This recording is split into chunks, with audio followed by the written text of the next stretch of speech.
সংস্কার নিয়ে কারো চিন্তা করার কোনো কারণ নাই। আমরা সংস্কার 31 দফা বাংলাদেশে ইনশাআল্লাহ বাস্তবায়ন করব, আমরা সবাই মিলে বাস্তবায়ন করব।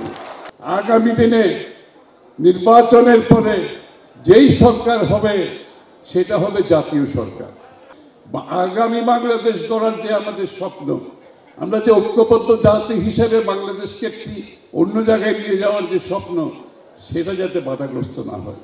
শান্তিপূর্ণভাবে গণতান্ত্রিক প্রক্রিয়ায় যাতে আমরা ফিরে যেতে পারি, শান্তিপূর্ণভাবে যাতে আমরা আগামী দিনে একটি গণতান্ত্রিক প্রক্রিয়ার মাধ্যমে, গণতান্ত্রিক নির্বাচনের মাধ্যমে জনগণের মালিকানা ফিরিয়ে দিতে পারি, সেইটা আমাদের মূল লক্ষ্য। এবং জনগণের মালিকানা ফিরিয়ে দিতে পারলেই তারা জনগণের কাছে সরকারকে দায়বদ্ধ থাকতে হয়, সরকারকে জবাবদিহি থাকতে হয়, যেটা বিগত দিনে ছিল না।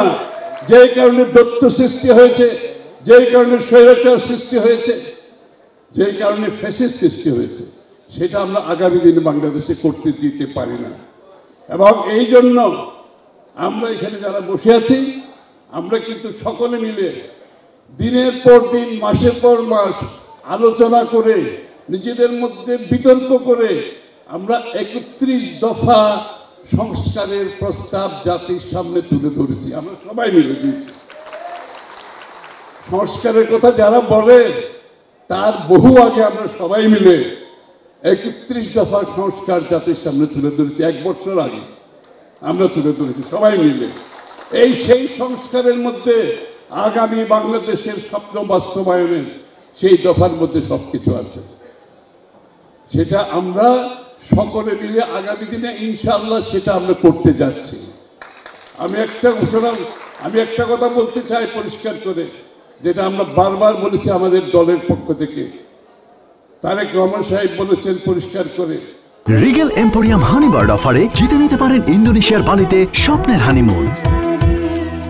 আগামী দিনে নির্বাচনের পরে যেই সরকার হবে সেটা হবে জাতীয় সরকার, সেটা হবে জাতীয় সরকার। এবং সেই জাতীয় সরকার এই 31 দফা সেই জাতীয় সরকার বাস্তবায়ন করবে ইনশাআল্লাহ। এবং এটা আমরা জাতির কাছে প্রতিজ্ঞাবদ্ধ, ওয়াদাবদ্ধ, এই কাজটা আমরা করতে যাব আগামী দিনে।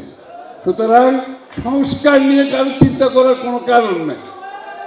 আমি আবারও বলছি, সংস্কার নিয়ে কারো চিন্তা করার কোনো কারণ নাই।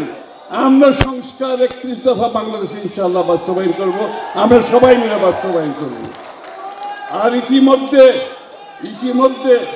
নির্বাচনের আগে জাতীয় ঐক্যের মাধ্যমে, ঐক্যমতের পরিপ্রেক্ষিতে নির্বাচনী সংস্কার সহ যে কয়টি সংস্কার আমরা ঐক্যমত হতে পারি, সেখানে আমাদের কোনো আপত্তি নেই।